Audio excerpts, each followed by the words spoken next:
E aí, pessoal, vamos então aqui à resolução do simulado URGS 2023 do canal Leituras Obrigatórias. Eu vou passando aqui as questões, vou comentando algumas coisas a mais. Se vocês tiverem alguma dúvida, prendam o grito, postem nos comentários. Claro que pode ter passado alguma coisa, algum erro talvez de construção, algum trecho até que gere alguma discordância, mas lembrar que eu trabalho sozinho, então claro, pode haver falhas sim, tá? Mas fiz com muito amor, muito carinho esse material aqui para vocês, tá? Desde já agradeço a receptividade aqui do canal, dizer que estou na torcida por vocês e vamos lá, vamos para os comentários então, tá? Bom, primeira questão é sobre Lisístrata. Eu mantive aqui, né, se vocês olharem a ordem cronológica, tá? Como faz a URGS, né? No bloco superior abaixo estão listados os nomes de algumas personagens e algumas variações conforme a tradução. Como a URGS não coloca uma tradução em específico, a minha videoaula, por exemplo, eu fiz na tradução do Milor Fernandes, tá? Da comédia Lisístrata ou A Greve do Sexo, de 411 a.C., de Aristófanes.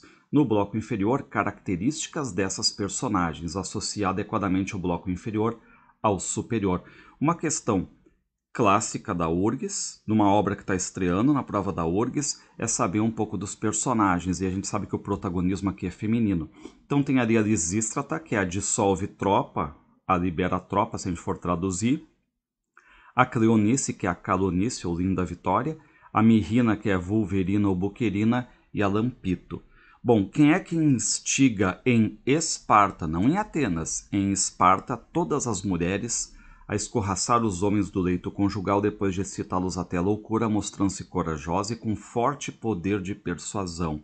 Aqui, lembrar, em Esparta. Então aqui se trata da Lampito, que é uma espécie de duplo da Lisístrata, mas não em Atenas, né? Onde se passa a cena, mas lá em Esparta, certo? Por quê? Porque como a guerra é a guerra do Peloponeso e é Esparta e Atenas, nós temos que ter também, né, uma espécie de líder de cada local. E claro que a líder Lisístrata está em Atenas porque as ações se passam ali em Atenas, tá? Mas a Lampito tem basicamente as mesmas características da Lisístrata. Então aqui seria, né, então, o que a gente chama de número 4. Deixa eu marcar aqui o número 4. Quer que convoque em Atenas uma assembleia de mulheres para expor seu plano. De quem é o plano? Que consiste em que elas se abstenham de relações sexuais a fim de conseguirem a paz, visto que a peça é encenada em plena guerra do Peloponeso. Então, quem é que nós temos aqui? Nós temos a cabeça do plano, né? Enfim, quem é que arquiteta tudo? A dissolve tropa, a libera tropa, que é a Lisístrata. Então aqui a gente tem uma mulher corajosa, persuasiva, séria quando tem que ser, e no final, lembrar sempre o plano dá certo, a paz é restituída, tá? Então aqui nós temos número 1. Quem é que oscila entre falas irônicas e de duplo sentido que provocam o riso e falas sérias e críticas que retratam a vida das mulheres na Grécia? Então aqui a gente tem a Cleonice, tá? Que realmente traz falas irônicas, cômicas, lembrando, né? Quando ela já aparece em cena, ela já diz que é um lindo dia para bacanal, né? Quando fica sabendo do plano ali de abstenção sexual, ela diz que o melhor é continuar a guerra. No juramento é ela quem provoca as cenas cômicas ali, mas também lembrar que ela fala sério quando ela fala sobre o dia a dia das mulheres ali em Atenas, os compromissos domésticos, a submissão feminina. Então aqui é 2. E quem é que provoca sexualmente o marido que se encontrava em estado de extrema excitação, usando artimanhas para inflamá-lo, torturá-lo e atormentá-lo, que provoca cenas cômicas? Talvez a cena mais cômica ali, né?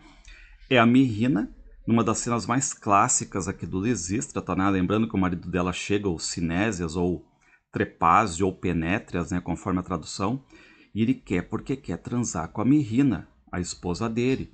Tanto que ele leva o filho, tenta chantagear e tudo mais, mas a Mirrina segue a risco o juramento. Ela vai até ele, provoca, diz que está sempre faltando alguma coisa. Primeiro é a esteira, depois é um travesseiro, e ele ali enlouquecido. Depois falta um cobertor, até que no final ela diz: ó, só vou me deitar contigo depois que tu votar pela paz. Então aqui é a questão número 3, e abarca aqui 3 mulheres importantes da peça, da comédia Lisístrata, que está aqui, né, estreando na URGS, e é uma obra pacifista com temas atuais, não se esqueçam. Bom, aqui a questão número 2, E só lembrando, né, tem a videoaula de Lisístrata, tá no canal, para quem quiser aí dar uma olhada, né, nessa reta final aí, tá? Bom, questão 2. Assinale a alternativa correta quanto a contos presentes na obra Várias Histórias, de 1896, do Machado de Assis. Para mim, aqui o melhor livro de contos do Machado. Eu tinha uma inveja da Federal do Paraná, que estava com ele, e a URGS estava com papéis avulsos. Só tem conto bom, conto bala, de primeiríssima grandeza, tá? E é uma obra que também está estreando na prova da URGS. O Machado, desde 99, quando a URGS estreou na sua lista de leituras, o Machado nunca ficou de fora, tá? Até alguns contos aqui do Várias Histórias já foram selecionados, né, como leitura obrigatória do Machado alguns anos atrás, certo? Então, pergunta conta correta, tá? Só lembrando, a URGS já faz alguns anos não usa mais a incorreta.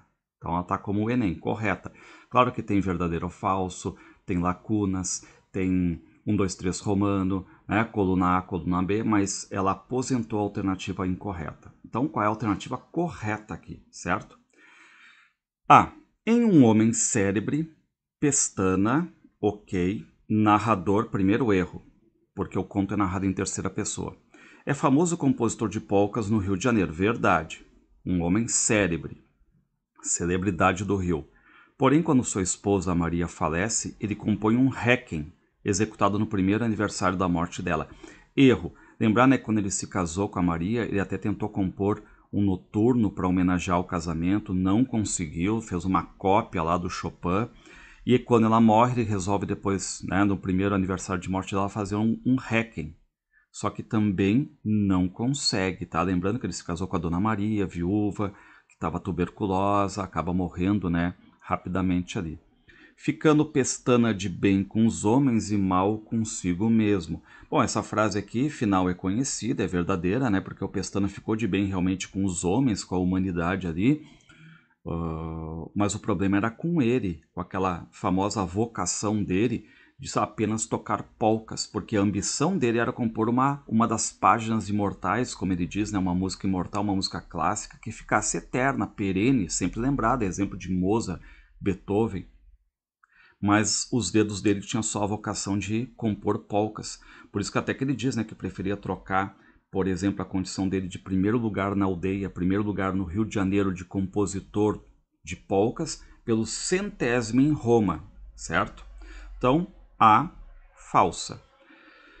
B, em A Cartomante, aqui um clássico dos clássicos machadiano, Camilo mantém relacionamento com a Rita. Sim, casada com Vilela, ok.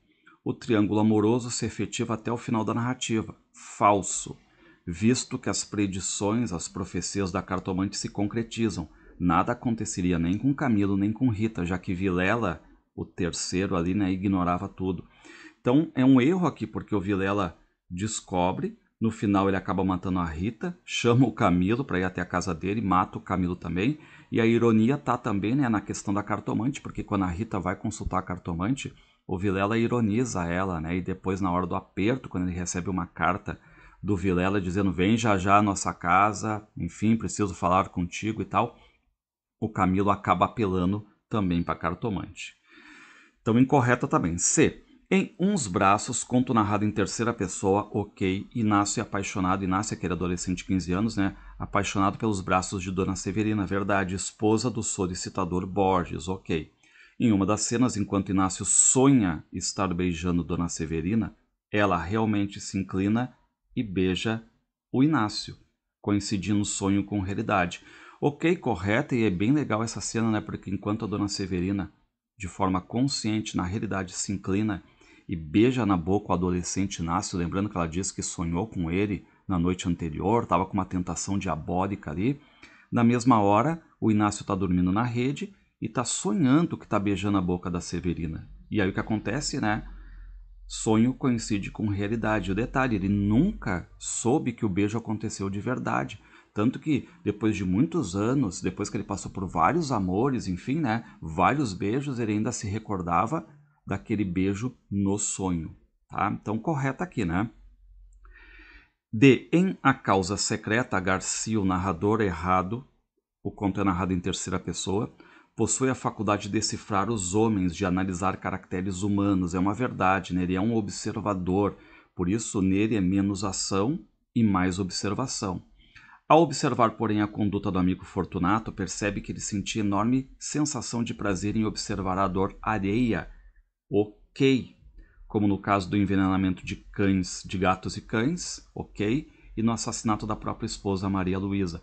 E aqui erro, né, também, porque, lembra, o Fortunato tem um prazer de ver a dor dos outros, sim, ele adora ver o sofrimento alheio, essa é a causa secreta dele, o segredo que o Garcia acaba, né, sabendo, então, por ser um observador de caracteres humanos, e realmente, né, o Fortunato chega a envenenar cães, envenenar gatos, tem até aquela cena terrível que ele vai queimando um rato, cortando as patinhas dele, só que a esposa não é, a Maria Luísa não é assassinada pelo Fortunato, tá? Ela tem o que dá a entender a tuberculose, né? Enfim, ela tem tuberculose e acaba morrendo também, tá?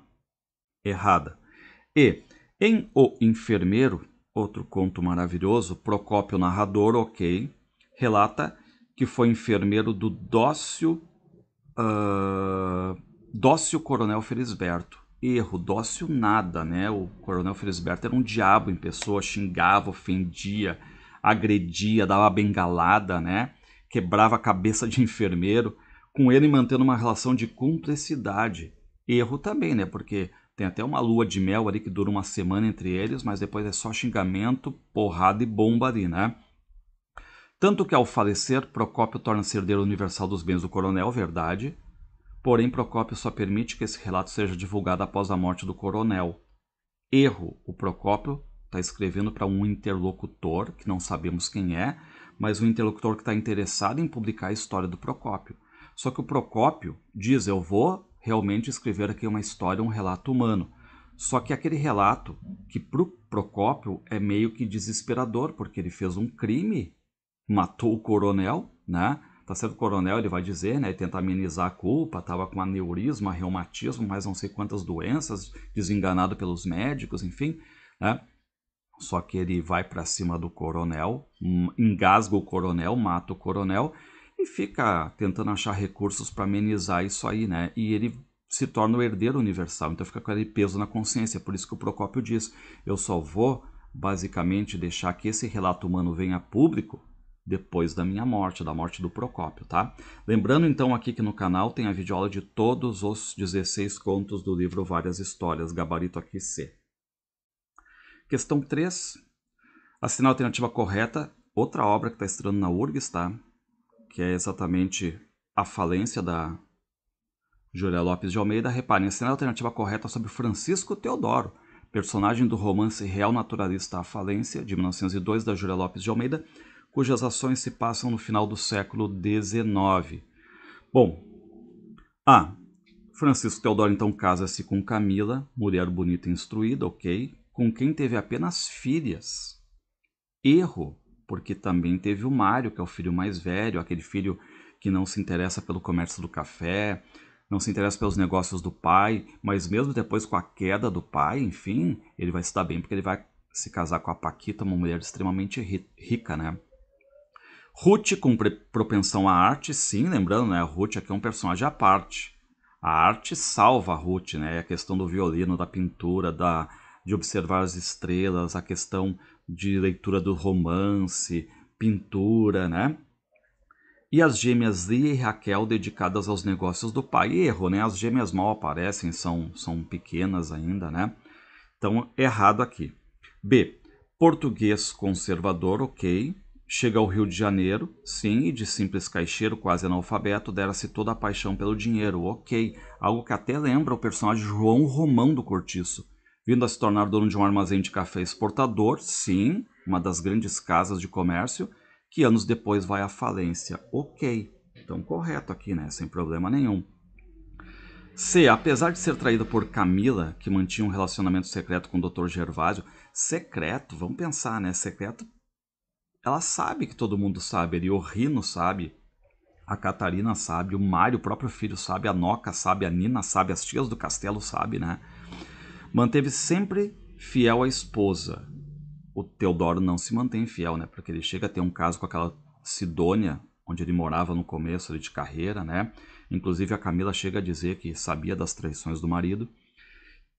E a Camila é extremamente preocupada com as aparências. Verdade, né? A Camila é preocupada com a autoimagem, as aparências, não gostava de visitar as tias no castelo, ia para a igreja só para se mostrar, né? Quando recebe a notícia da falência por parte do Dr. Gervásio, ela diz, como a gente vai aparecer na sociedade agora, né? Então, incorreta.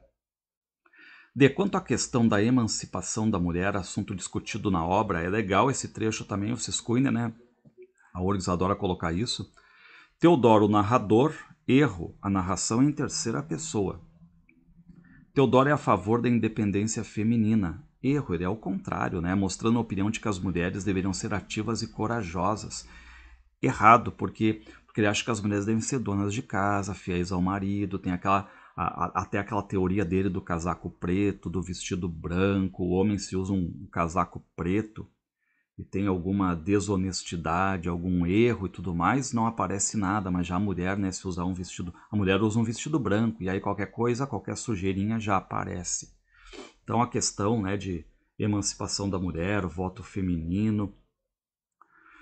Bom, errada também. E, convencido por Inocêncio Braga, ok, Teodoro especula com inteligência, nem tanto, porque lembrar que o Inocêncio é malandro, depois até o pai da Paquita Meireles chega a dizer que o Inocêncio é um ladrão, mas a baixa do café nos principais mercados leva a grande casa Teodoro à falência. Ok, leva mesmo, né? Resultando no assassinato de Francisco Teodoro por parte do capitão Rino. Erro aqui, o Teodoro comete o suicídio. Lembrando, né, que ele não tinha mais nenhuma disposição para começar do zero, certo? Então ele vai lá, pega a arma, comete o suicídio. Bom, então a questão da falência aqui não é só a falência também, né, da casa de comércio, mas a falência desse núcleo burguês aqui, né? Então, lembrar que no canal também, pessoal, tem aí, né, a videoaula A Falência. Questão 4. Bom, aqui é uma questão que eu pessoalmente acho que pode aparecer sobre o Lima Barreto, tá? Por quê?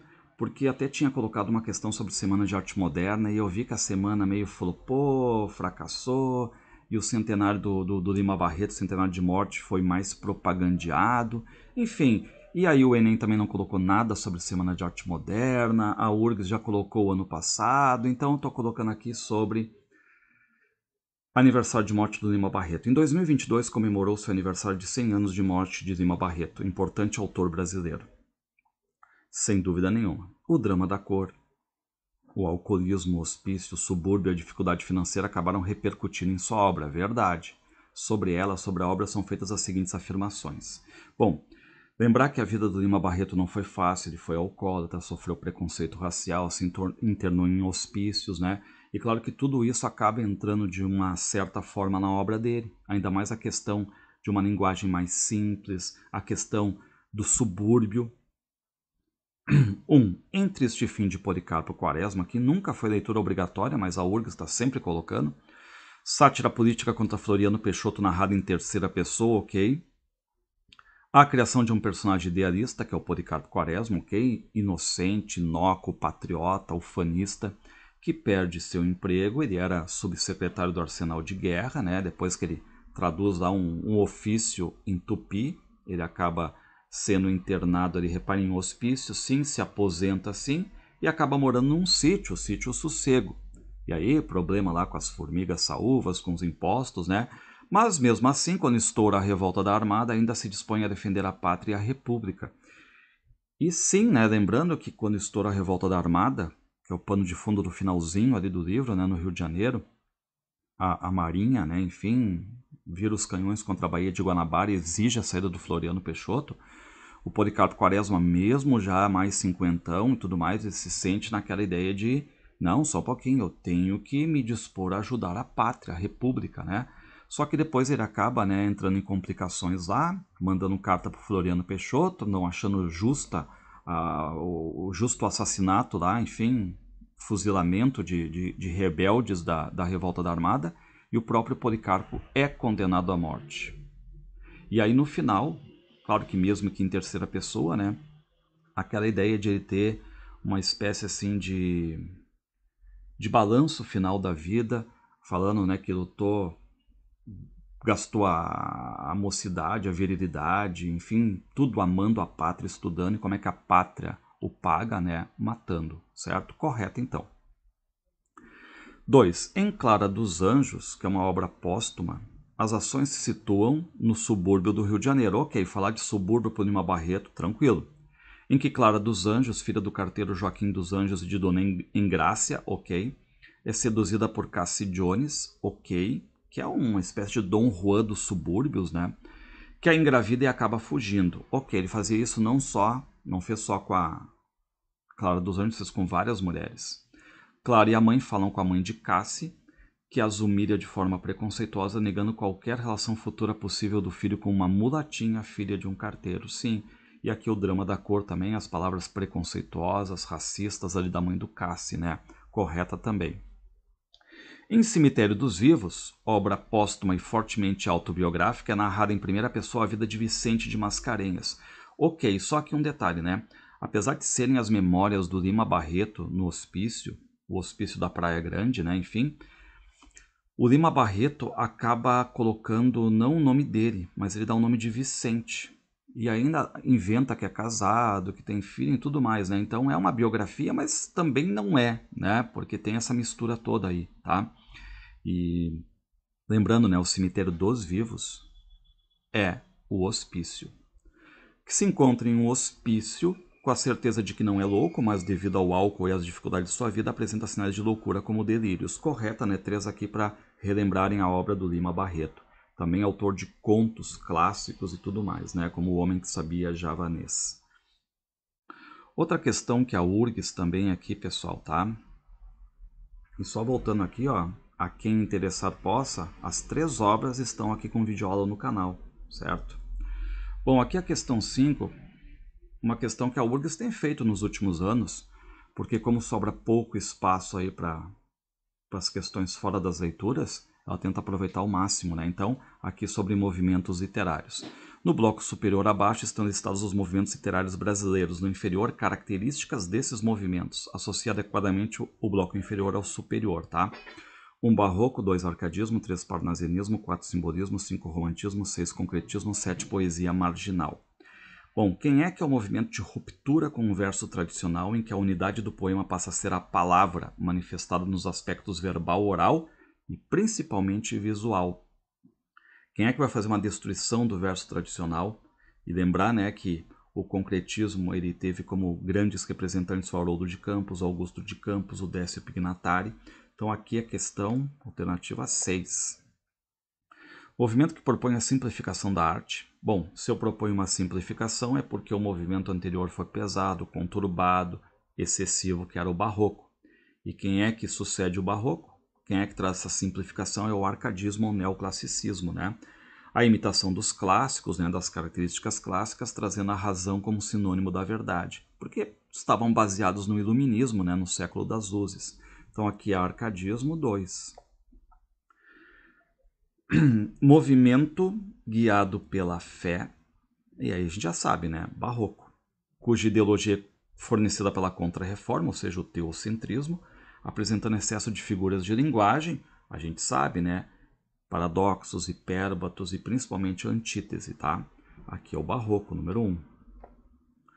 Movimento de aprofundamento do eu, e aqui vocês têm, né, esse neorromantismo, que é o simbolismo que resgata o eu, mas aprofunda o eu, que se contrapõe ao ideário naturalista, ao mundo lá parnasiano, né, contra aquele mundo, enfim, mergulhando no universo do subconsciente, ou seja, buscando o clima mais onírico de sonho, irracionalismo, mistério. Aqui vocês têm o simbolismo, né, 4. Movimento de reação à poesia subjetiva, optando pela impessoalidade, ou seja, pelo uso do não eu, né? Não vou colocar o eu, pelo culto à forma, que é o parnasianismo, numa clara referência à arte pela arte, ao culto à forma, soneto, métrica, rimas ricas, chave de ouro. Então aqui, 3, que é parnasianismo, tá? Questão 6, assinar a alternativa correta acerca do romance São Bernardo, de Graciliano Ramos. Uma obra que está se despedindo da prova da URGS. E detalhe, tá, pessoal? Sempre teve uma obra do romance de 30 nas leituras obrigatórias. Todo mundo apareceu. Jorge Amado apareceu, Érico Veríssimo apareceu, Graciliano Ramos, José Lins do Rego, quem mais? O Dionério Machado, quem mais? Ciro Martins. A única que não apareceu foi a Raquel de Queiroz. Então fiquem ligados aí, pode ser que apareça até alguma coisa da Raquel de Queiroz. Porque não o 15, ou Dora Doralina, que é um baita de um romance, ou até Capitães da Areia, do Jorge Amado, tá? Bom, Paulo Honório, narrador, consegue efetivamente construir sua obra pela divisão do trabalho. É falso. Padre Silvestre fica responsável pela parte moral, João Nogueira pela revisão, Arquimedes pela composição tipográfica, Azevedo Gondim pela composição literária, enquanto que Paulo Honório banca as despesas e põe o nome na capa. Isso é errado, porque o Paulo Honório ele não consegue construir a obra assim. Lembrar que depois que ele recebe 2 capítulos revisados e mexidos pela mão do Azevedo Gondim, que ficaria ali pela composição literária responsável, ele chega a dizer, pô, a gente não fala assim, só um pouquinho, eu mandei uma coisa mais, vamos supor, né, mais informal, e tu me manda uma coisa formal, e aí o Azevedo Gondim até tenta, né, enfim, até um trecho bom para Enem, para variação linguística e tal, né, chega a dizer que a literatura é diferente, que não se escreve como se fala e tal, né, e o Paulo Honório manda pro diabo, daquele jeito dele, né, e diz que ele mesmo vai tocar a obra sozinho. Então, a alternativa aqui é incorreta. B. A metalinguagem está presente apenas nos capítulos 1 e 2, é incorreto. Visto que Paulo Honório, que aprendeu a ler na prisão com Joaquim Sapateiro, verdade, não interrompe seu relato em nenhum outro momento para discutir as regras que presidem a sua escrita ou para confessar suas dificuldades de expressão. Incorreto, aqui é um trecho que eu peguei um pouco da URGS, né? Porque em vários momentos o Paulo Honório interrompe sim para falar sobre as suas dificuldades de escrita. Enfim, o livro é bem escrito, né? Tem até uma espécie de inverossimilhança nisso aí. Até eu fiz um vídeo no YouTube sobre essa inverossimilhança da linguagem do Paulo Honório e a sua condição de estudo, tá? Mas ele para em vários momentos, né, para fazer essas reflexões de metalinguagem, tá? Questão C. No capítulo 36, que encerra a obra, Paulo Honório, 50 anos, correto, faz um balanço negativo da sua vida, correto, né, culpando a profissão, que deu qualidades tão ruins a ele, né, como o egoísmo, a brutalidade, a desconfiança, fazendo ver inimigos em toda parte, e é verdade. Além disso, admite sua falência como ser humano, vendo a esposa Madalena sob uma nova perspectiva, correto, né? Vendo a Madalena não como uma inimiga na época em que ela estava viva, mas como uma mulher de bons sentimentos, de bom coração, que estava ali disposta a ajudar muita gente, certo? Só que só consegue ver isso depois, né? Lembrando que ele se casou, pessoal, em pouco tempo, né? Vai lá, faz a proposta de casamento, uma semana depois está casando já com ela. Não deu nem tempo de conhecer. Até a Madalena diz, não, mas só um pouquinho, eu não amo o senhor. Mas amar entra depois na conta. Primeiro se casa. Madalena e Paulo Honório não se entendiam porque ele era dotado de sensibilidade para com os despossuídos seus funcionários. Totalmente incorreto, né? Agressivo, violento, enquanto ela apenas via nas pessoas simples objetos que poderia manipular para obter benefícios. Incorreto também, uma inversão, né? Como no caso de Margarida e seu Ribeiro. Então aqui uma inversão, porque o Paulo Honório, que é o proprietário de São Bernardo, é aquele cara bruto, agressivo, que não conseguiu entender os bons sentimentos da Madalena, né? E só enxerga isso depois da morte dela, naquele balanço ali, né? E Paulo Honório não confia em Casimiro Lopes, seu capanga. Incorreto, né? Pô, ele vai dizer fidelidade de cão. Nem em Padre Silvestre. Padre é aquele que casa o Paulo Honório e a Madalena na capela de São Bernardo, mas depois realmente o Paulo Honório chega até a desconfiar do padre, né? Quando o Paulo Honório tá a mil ali com ciúme.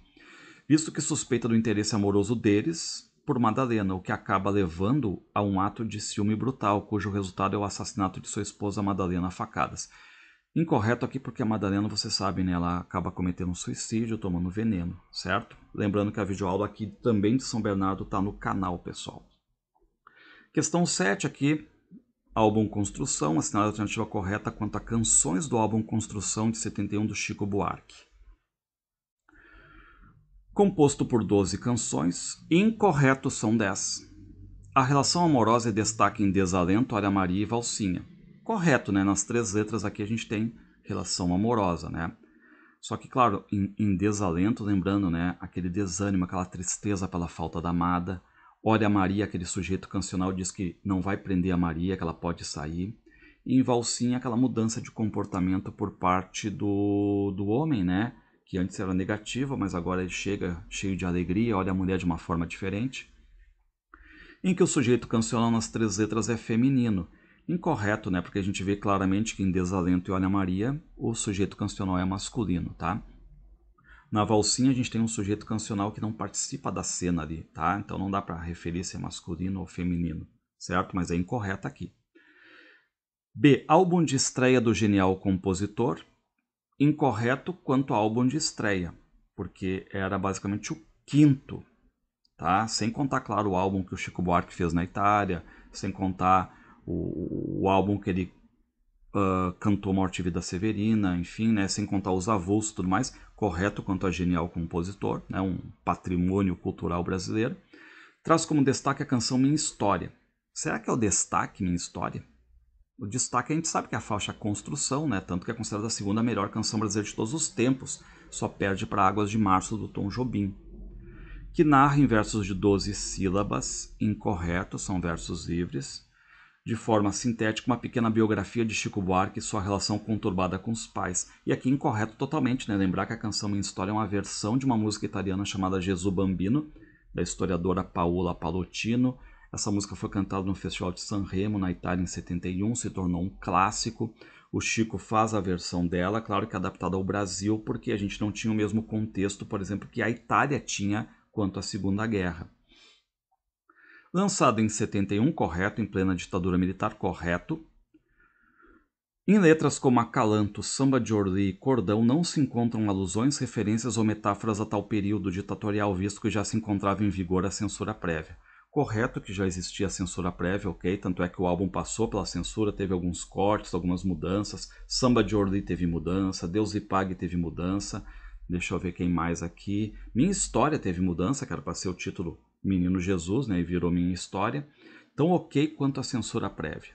Mas a gente encontra, sim, alusões, referências, metáforas a esse período aqui ditatorial. Vamos pegar, por exemplo, Acalanto, né? O sujeito cancional está fazendo uma cantiga de niná para a filha, dizendo que ela não vale a pena acordar. E que ele vai atrás de uma aurora mais serena, de um mundo melhor. Samba de Orly, lembrar, o sujeito cancional pede perdão pela duração da temporada, que seria basicamente a temporada fora do Brasil. Por quê? Porque tem a questão do exílio.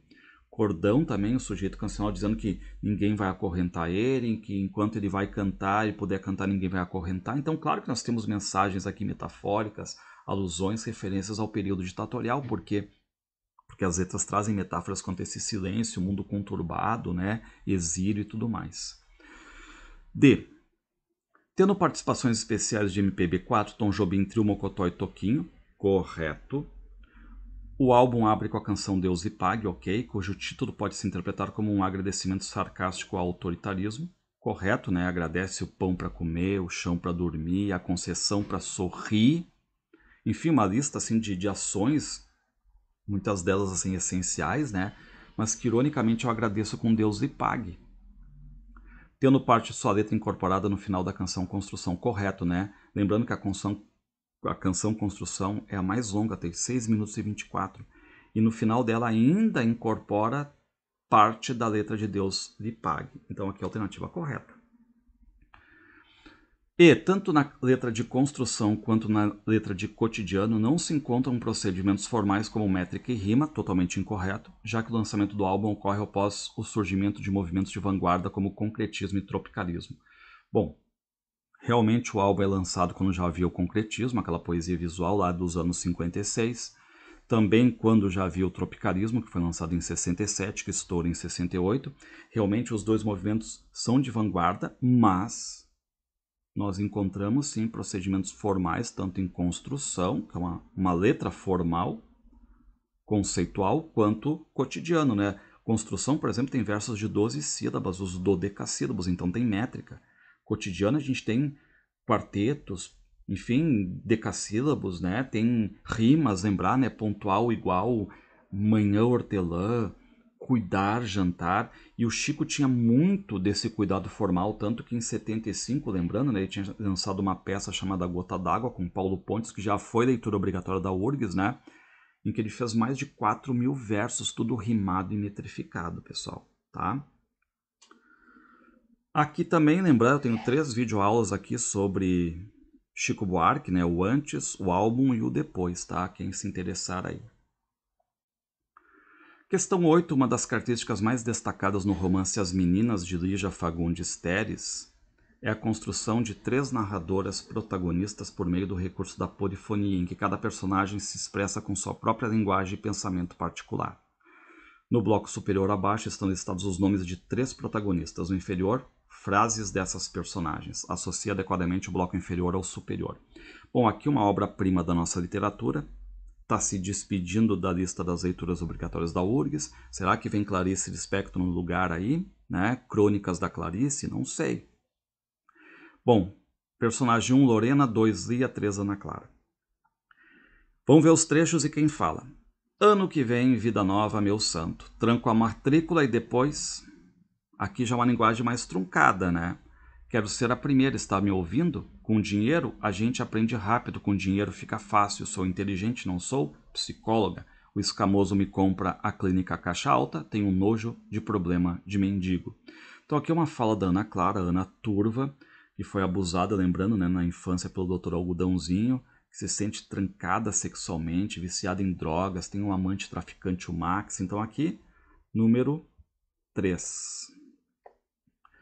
Próximo, presta atenção. Falar em subdesenvolvimento não é só falar nas crianças. Depois eu dou o número exato das que morrem por dia. Tem o analfabetismo, a multiplicação das favelas, os retirantes. Dê um passeio pelas rodoviárias e escute o que essa gente fala. Vendedores ambulantes com pentes, lápis, giletes. Então aqui aquela fala de ação propositiva, engajada, social, que é a cara de qual personagem mesmo, né? Lembrando? A Lia, que faz parte até de um grupo de resistência contra a ditadura militar. Tem o namorado dela lá, né, que é o Miguel, que está preso. Então aqui número 2. E de quem é o trecho último? O que aprendi com ela? Não bebo e posso escrever uma tese sobre alcoolismo e drogas. Nunca tive nenhum homem e sei com pormenores a arte e a desarte de amar. Então aqui a fala da Lorena, né? Aquela menina ainda mais dramática, mais inocente, virgem, que ajuda as meninas financeiramente ali. Ela diz, né, que aprendeu com a Ana Clara sobre sexo e álcool, de tanto ouvir falar sobre esses assuntos. Então aqui é número 1. Muito bem. Bom, aqui os 2 blocos abaixo apresentam versos de poemas de Adélia Prado presentes na obra de estreia da autora Bagagem. Associe adequadamente o bloco inferior ao superior, indicando os versos cujos finais... Não, os versos finais cujos versos iniciais se encontram no bloco superior. Bom, aqui uma obra que está se despedindo da prova da URGS. Quem será que entra no lugar? Hilda Rios, Ana Cristina César, Cecília Meireles. Aqui eu estou copiando um tipo de questão da URGS, tá? Que ela fez quando era a Flor Bela Espanca, a leitura obrigatória. Então tu tem aqui sensorial, poema Orfandade, poema para comer depois, enredo para um tema e reza para as 4 almas de Fernando Pessoa, tá? O que eu quero que vocês cuidem aqui, tá? Nesse sensorial, tá? Ela vai falando sobre ela, vai falando sobre amor, tá? Que é o número 1 ali, tá? E também vai falando sobre o quê? Sobre um pouco de religiosidade, porque ela diz, espírito se for de Deus eu adoro. Agora, espírito se for de homem eu testo com meus 6 instrumentos, por isso que é sensorial, tá? E reparem, ela diz, eu fico gostando ou fico odiando. Ela não mantém o paralelismo, fico odiando ou fico gostando ou fico odiando. Porque ela tem toda a questão religiosa e diz, ela fico gostando ou perdoo, porque perdoar é bíblico, tá? Aqui, por exemplo, no poema Orfandade, tá? Lembrando, né, que ela perdeu o pai quando ela já tinha 36 anos, casada com 5 filhos, e ela perdeu, por exemplo, né, a mãe quando ela era adolescente, tá? Então, o que ela diz aqui, né? Ó, é o número 2, né? Ela diz, ó, me dá a negrinha fia para eu brincar. Me dá uma noite para eu dormir com minha mãe. Me dá minha mãe, alegria sã e medo remediável. Ou seja, se eu tinha algum medo, a minha mãe era o remédio. Ó, meu Deus, meu pai, meu pai. Então, fala da mãe, fala do pai. A questão da orfandade aqui, tá? O que mais? O poema 3 é para comer depois. Lindo esse poema também, né? Que diz que na cidade dela ali, nos domingos de tarde, as pessoas vão para frente e comem laranjas, né? Enfim, aquele cheirão de laranjas ali. Só que agora ela vai fazer uma crítica, reparem, ó. Cadê minha canetinha aqui? Aqui. Daqui é muito progresso tecno-ilógico. Ela faz aqui um neologismo criticando a tecnologia, que vai ser o quê? Um problema, né? Ou seja, a tecnologia aqui, ela é capaz de mudar ou acabar com certos costumes, por exemplo, tá? Como se tivesse aquela ideia, ó, daqui, quando todo mundo tiver celular, enfim, né? As pessoas não vão mais estar andando de bicicleta e na frente ali, vão estar dentro de casa, socados, enfim, sozinhos e tudo mais. Aqui o enredo para um tema cuidar, né? Aqui não tem nada a ver com uma coisa biográfica, aqui ela simplesmente faz um enredo para um tema. O que nós temos aqui transparece o quê? A questão toda envolvendo uma sociedade patriarcal, tá? O destino de uma mulher que é guiado pelo pai, a mulher não tem voz ali, tá? Que é este aqui. E por fim, nós temos aqui a reza para as 4 almas do Fernando Pessoa, hein? Fernando Pessoa aqui tanto influencia a Adélia Prado também, né, de certo modo, e também a Sofia de Mello, tá? Então aqui uma homenagem ao mestre Fernando Pessoa, tá? Então aqui seria os 5, né? Cadê a minha canetinha aqui, tá? Enfim, grandes poemas aí para vocês darem uma olhada também, tá? Bom, agora, Feliz Ano Velho. Abaixo foram selecionados trechos da obra Feliz Ano Velho, de 82, do Marcelo Rubens Paiva. O trecho 1 refere-se ao início da obra, o trecho 2 ao final da obra. Então aqui uma obra que está se despedindo da prova da URGS, é uma leitura que muitos alunos gostaram, narrada em primeira pessoa, aquela questão do autocentrismo, de falar de mim mesmo, expondo tanto os meus erros, meus defeitos, quanto as minhas qualidades também, né? E numa linguagem simples, uma linguagem irônica, uma linguagem quase de desabafo. E quem é que vai entrar no lugar? Não sei o que é isso, o companheiro do Gabeira, o Rubem Fonseca, Dalton Trevisan, alguém moderno aí, tá? Bom, vamos aqui ao início então do trecho da obra, que é o ponto da queda do drama real do Marcelo Rubens Paiva. Repare, subi numa pedra e gritei: aí, Gregor, vou descobrir o tesouro que você escondeu aqui embaixo, seu milionário disfarçado. Pulei com a pose do tio Patinhas, bati a cabeça no chão e foi aí que eu ouvi a melodia Bim. Estava debaixo d'água, não mexia os braços nem as pernas, somente via água barrenta e ouvia Bim. Eu quero que vocês reparem aqui, pessoal, tá? Cadê minha canetinha? Os verbos em primeira pessoa. Pulei, bati, ouvi, eu estava, eu não mexia, eu somente via, eu somente ouvia, tá? Por quê? Porque esses verbos na primeira pessoa aqui, tá? Eles marcam o momento ali, né, que ele está contando a queda dele, ou melhor, a cagada que ele faz. Repare no trecho 2. Só sei que nas noites em que tenho insônia, lembro de um garoto normal que subiu numa pedra e gritou: aí, Gregor, vou descobrir o tesouro que você escondeu aqui embaixo, seu milionário disfarçado. Pulou com a pose do tio Patinhas, bateu a cabeça no chão e foi aí que ouviu a melodia Bim. Estava debaixo d'água, não mexendo os braços nem as pernas, via somente água barrenta e ouvia Bim. Reparem que agora, depois de um ano dessa cena, basicamente, ele mantém esse distanciamento, ele usa verbos a partir de agora, ó, na terceira pessoa, como se dissesse um distanciamento, como se estivesse até mostrando, por exemplo, uma aceitação dessa nova vida que a partir de agora surge, tá? Então, lembrando aqui, né, levando em consideração os trechos citados e a obra em si, leia as afirmativas abaixo. O trecho 1 é extraído do capítulo Bim, ok? Apresenta o momento em que o narrador relata o mergulho maldado e a consequente batida com a cabeça numa pedra, ok. Tal cagada, sim, é assim que ele chama, né, segundo as palavras do próprio narrador. Deixa o tetraplégico, quebrando a quinta vértebra cervical e comprimindo a medula. Sim, pior cenário possível, né? Então lembrando que o Marcelo Rubens Paiva tá lá quando ele chega no hospital, não tá sabendo da profundidade da coisa, né? Tanto é que estão cortando as unhas dele, diz, não corta que eu tenho que gravar uma música, estão raspando o cabelo dele, eu sou uma pessoa vaidosa, por favor, meu cabelo, né? Enfim, ele não sabia até então o quanto era sério o problema dele. O trecho 2, extraído do capítulo final, intitulado Início de dezembro de 1980, ok, refere-se à mesma cena do início da obra, claro, né? Porém, o narrador insere verbos na terceira pessoa, o que aponta para a questão da aceitação de sua vida após queda, aprendendo aos poucos a lidar com a nova condição.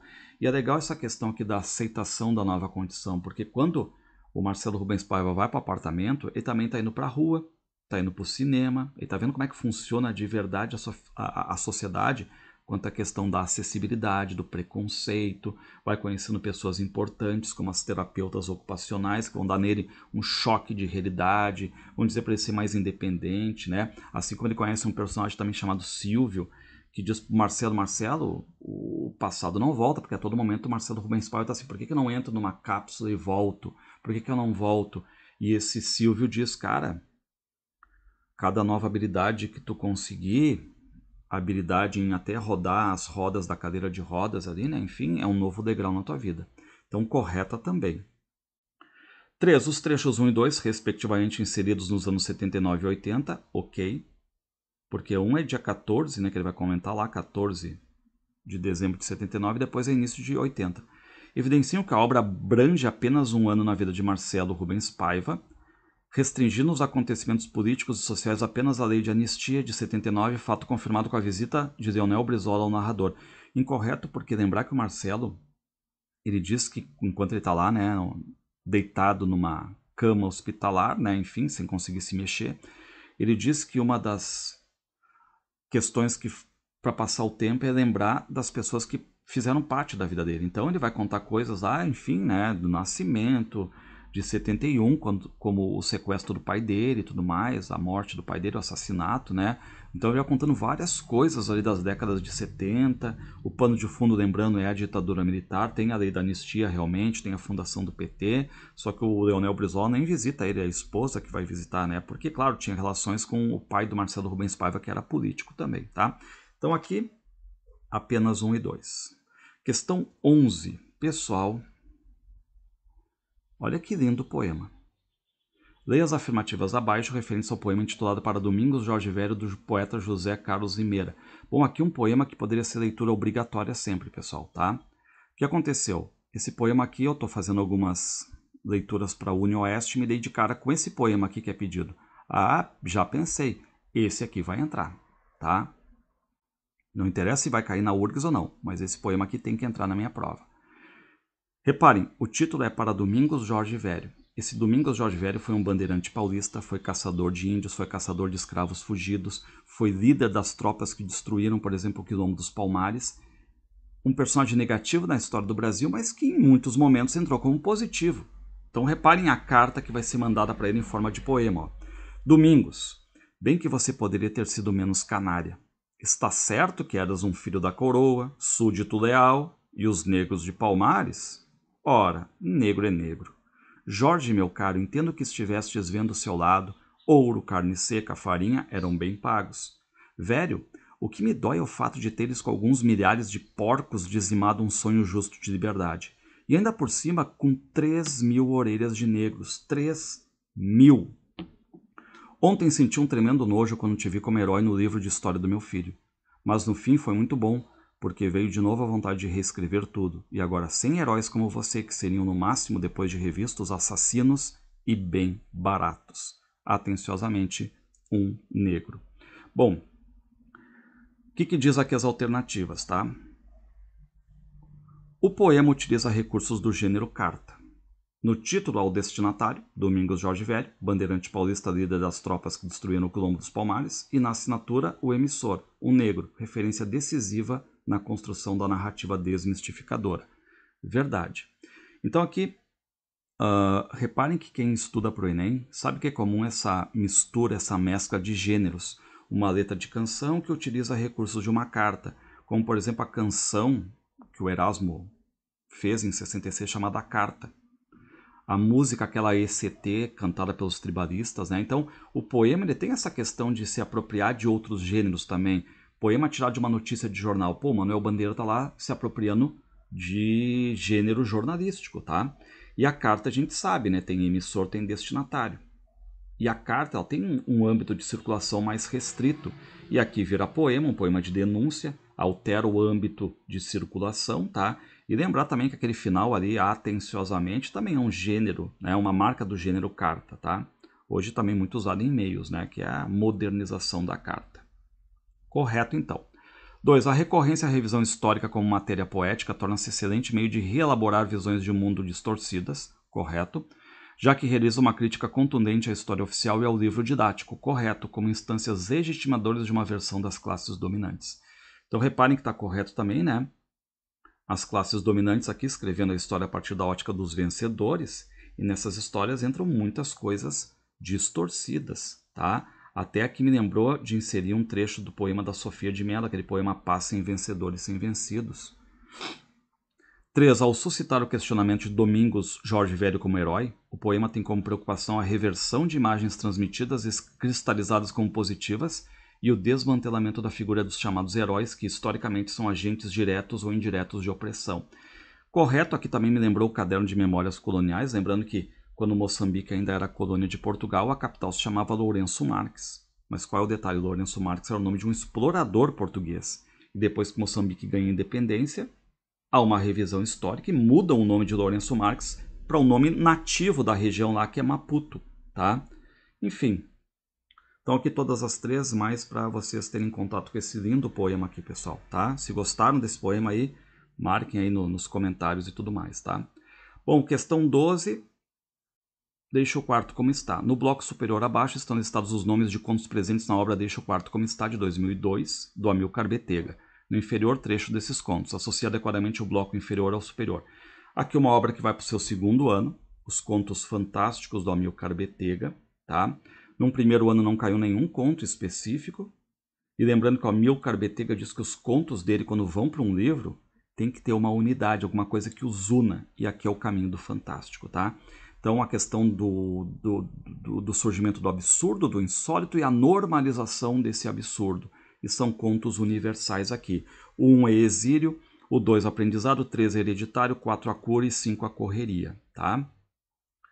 Bom, o que diz? A geleia de fato não larga as minhas mãos. Tudo bem, é bom ficar experimentando sua textura nos dedos, mas sinceramente há momentos em que desejo me livrar dela. Então aqui a gente tem a geleia, que é aquela herança que o pai do narrador deixa para ele, uma esfera transparente, menor que um ovo, maleável, né? E que vai se diluindo no corpo do narrador, ficando nele, tá? Então aqui é um trecho do conto hereditário, que é o 3. Vamos lá, campeão. Campeão o caralho, eu pensava. E as pessoas se amontoavam junto ao cordão de isolamento e se espichavam sobre o ombro dos seguranças para me tocar. Então aqui um trecho do conto Correria. O narrador está numa corrida. É o que se depreende, né? Só que ele não consegue parar e muito menos a corrida acaba. Tá? Então aqui é 4. Depois, quando estou a um passo dele, aplico um daqueles meus sem puxar a perna para trás. Acerto bem na ponta do queixo, sinto que é um dos melhores bicos dentro dessa nova técnica. O cara salta e cai de costas no meio-fio. Então aqui um trecho do aprendizado, né, da técnica do narrador de chutar animais, só que no conto ele acaba chutando uma pessoa ali, né? Lembra até esse gosto de sofrimento ali, é o Fortunato lá do Causa Secreta. Nosso corpo ali estirado continua funcionando, urinamos, defecamos, transpiramos, mas não se passa alguém para nos arrastar até o hospital, permanecemos deitados até morrer de inanição. Então aqui trecho do conto A Cura, que pelo título pode induzir, né, a dizer que houve uma cura, mas a gente não tem a esperança, né, enfim, entre os habitantes ali daquele bairro, daquela cidadezinha ali, né, enfim, então aqui é 4. Ah, não, aqui não. Vamos lá, campeão. Aqui é a correria 5. Botei errado aqui.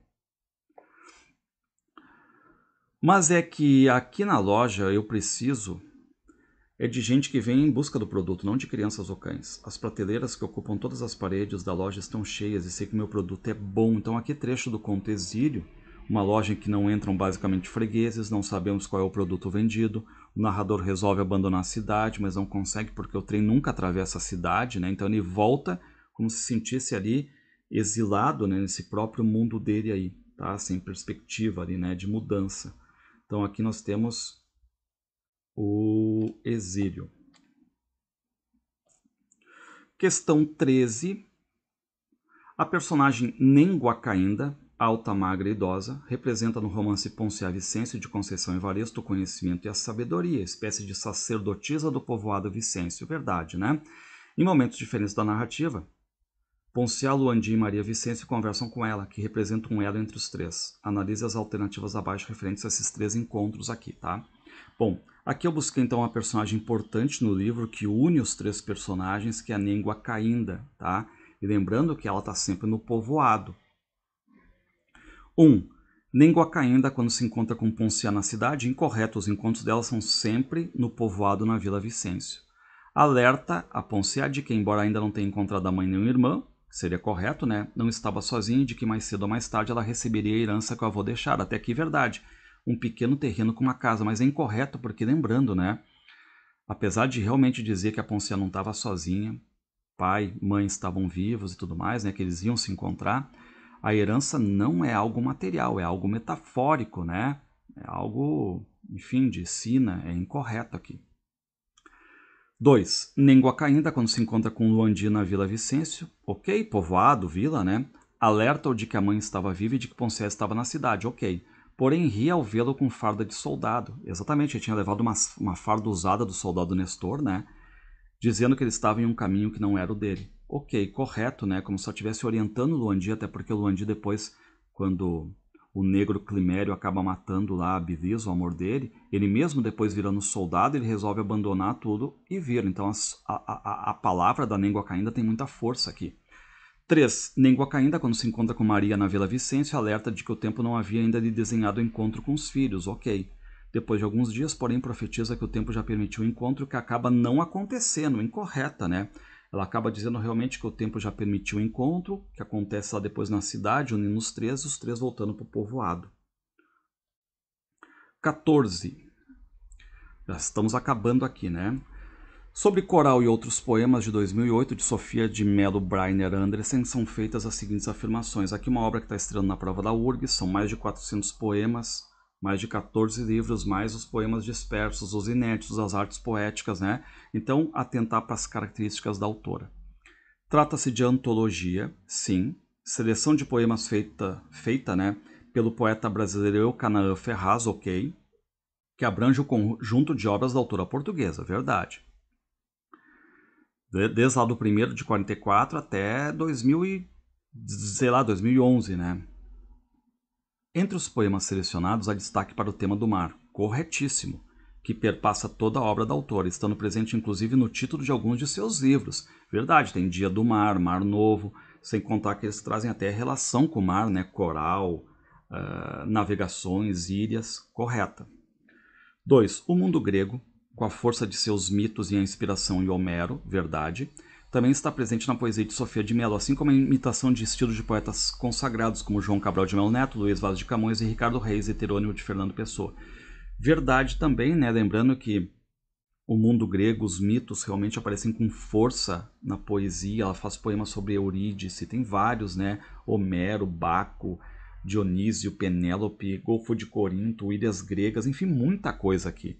E ela tem essa capacidade também de clonar o estilo de outros autores, porque ela faz homenagem a Ricardo Reis, e parece que os poemas ali foram escritos pelo próprio Fernando Pessoa.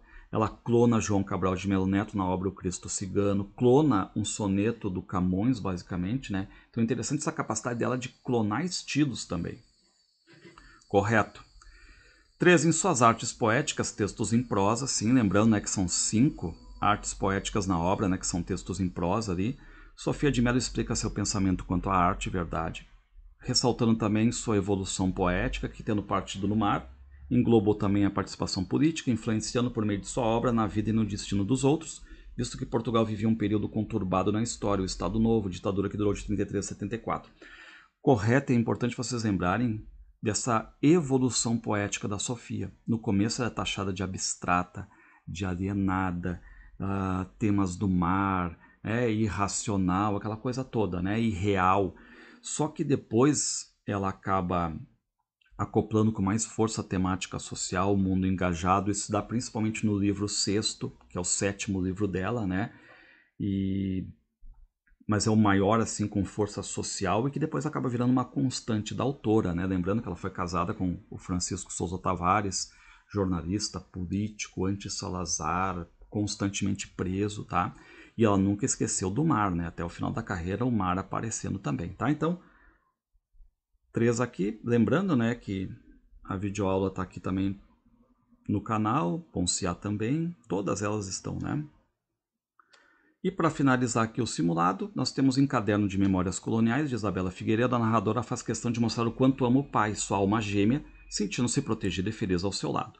mas recebeu dele todos os discursos de ódio, além de sessões públicas e privadas de ideologia rássica, deixando claro que o pai não foi capaz de formar o seu pensamento, assinado com verdadeiro ou falso as afirmações abaixo quanto às cenas presenciadas pela narradora junto de seu pai. Bom, aqui uma obra que vai para o seu segundo ano, é uma autobiografia romanceada, e como nasceu de um blog, né, em posts, convive com essa mescla de gêneros, crônica, diário, memórias, relato, enfim. E lembrando que a Isabela Figueiredo ela se coloca no livro, mas não revela o nome dela nem dos pais. Só que, por outro lado, ela insere fotos, e as fotos são dela, são de Lourenço Marques, que reforça esse caráter aqui de memórias, dando credibilidade àquilo que ela está narrando. Aconteceu com ela. Então, a primeira. O pai da narradora revoltava-se quando encontrava uma branca com negro. Ok, ele não aceitava. Tal fato, porém, irritava profundamente a narradora, a filha, que caracteriza Lourenço Marques da década de 60 e 70 do século passado como um largo campo de concentração, já que o negro estava abaixo de tudo. Correto, e lembrando que é uma comparação fortíssima, né? Campo de concentração. Então aqui, verdade, né? Bom, agora a próxima diz o seguinte. Aos sábados, o pai da narradora, eletricista, pagava seus funcionários, mas gritava com quem tinha estragado um cabo ou chegado tarde ao serviço, descontando esses deslizes do salário. Verdade. A seguir, o pai ficava triste o resto do dia. A narradora, ao presenciar tais cenas, reflete que o pai tinha um condão de transformar os finais dourados dessas tardes num poço escuro de medo e raiva. Correto também, aqui é uma cena, né, que a narradora junto com a mãe fica vendo essas cenas e fica feliz porque havia o pagamento dos funcionários. Só que o pai transformava um momento que deveria ser feliz em tensão, tá? E resta apenas aos funcionários receberem e se calarem.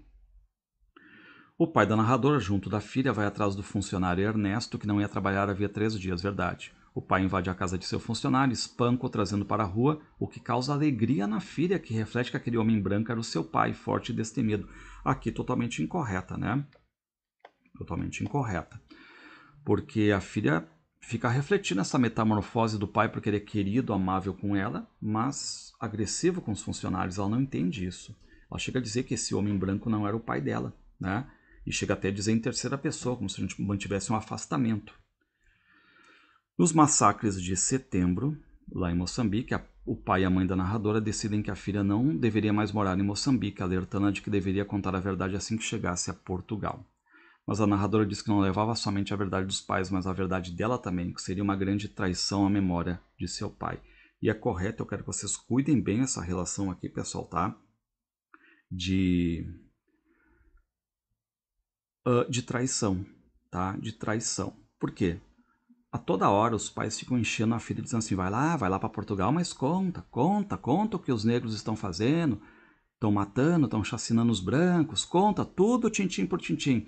Só que a narradora diz que os pais não desconfiavam que ela, com 11, 12 anos ali, também tinha uma verdade, que era exatamente mostrar um outro lado da história, aquele lado que não se contava até então, e que ela acaba meio que desmistificando ali, tá? Então as palavras dela, como ela vai dizer, não deixam de ser uma grande traição à memória do pai, tá? Lembrando que tem também aqui o caderno de memórias coloniais aí, tá? Pessoal, bom estudo a todos, se inscrevam-se no canal Leituras Obrigatórias, tá? E tá vindo uma pré-prova aí para vocês. Grande abraço, qualquer detalhe coloquem no comentário.